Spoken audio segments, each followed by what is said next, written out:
নমস্কার। আইসিডিএসের পরীক্ষার জন্য কিছু অতি ইম্পর্ট্যান্ট রচনার লিস্ট আজ আমরা এই ভিডিওর মাধ্যমে আপনাদের কাছে তুলে ধরব। আপনারা যদি এই রচনাগুলি কিভাবে লিখবেন সেই ভিডিও দেখতে চান তাহলে অবশ্যই এই ভিডিওর নিচে কমেন্ট করবেন। আমি এই প্রত্যেকটি লিস্টের রচনা আপনাদের কাছে ভিডিওর মাধ্যমে তুলে ধরব। এছাড়াও আইসিডিএসের পরীক্ষার জন্য যে প্রশ্ন উত্তর এর ভিডিও আমাদের এই চ্যানেলে আসছে সেগুলো পেতে কিন্তু আপনারা এই চ্যানেলটি সাবস্ক্রাইব করে রাখতে পারেন। প্রথমেই আজকে যে রচনাটি বলবো সেটি হলো 1 নম্বরে একজন অঙ্গনওয়াড়ি দিদির কর্তব্যসমূহ ও আপনি কিভাবে নিষ্ঠার সঙ্গে সেই কর্তব্য পালন করবেন। এই রচনাটি খুবই গুরুত্বপূর্ণ। এরপর আমরা দ্বিতীয় যে রচনার লিস্টে আছে সেটি দেখব। একটি বাচ্চার 6 মাস বয়স থেকে 3 বছর বয়স পর্যন্ত যে টিকাকরণগুলি প্রয়োজন সেগুলি সম্বন্ধে আপনি যা জানেন তা 150 শব্দের মধ্যে গুছিয়ে লিখুন। এটি হলো আমাদের লিস্টের দ্বিতীয় রচনা।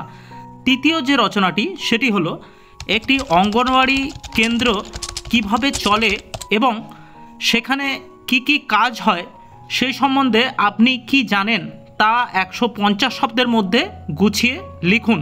এটি আমাদের লিস্টে থাকা 3 নম্বর রচনা। এরপর 4 নম্বর যে রচনাটি আছে সেটি হলো সার্বিক সাক্ষরতা প্রকল্পের নানান দিক নিয়ে 150 শব্দের মধ্যে একটি রচনা লেখো। এটি হলো 4 নম্বর রচনা। 5 নম্বরের যে রচনাটি বলবো সেটি হলো শিশুদের স্বাস্থ্যরক্ষা মায়ের দায়িত্ব। এটিও কিন্তু 150 শব্দের মধ্যে আপনাদের আসতে পারে।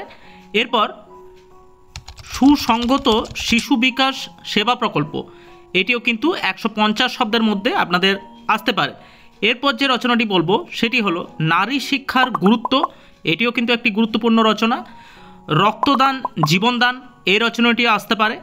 এরপর কন্যাশ্রী প্রকল্প নিয়ে রচনা আসতে পারে যেটিও 150 শব্দের মধ্যে লিখতে বলা হতে পারে। এরপর ভারতের পণ প্রথা ও নারী নির্যাতন, এই নিয়েও কিন্তু আপনাদের 150 শব্দের মধ্যে লিখতে বলতে পারে। তো এই যে উপরিউক্ত রচনাগুলি বললাম এগুলি প্রত্যেকটি কিন্তু খুবই ইম্পর্ট্যান্ট রচনা। যদি আপনাদের মনে হয় যে এই রচনাগুলি প্রত্যেকটি আলাদা আলাদা করে ভিডিও পেতে তাহলে অবশ্যই এই ভিডিওর নিচে কমেন্ট করে আপনারা জানাবেন এবং সাবস্ক্রাইব করে রাখবেন।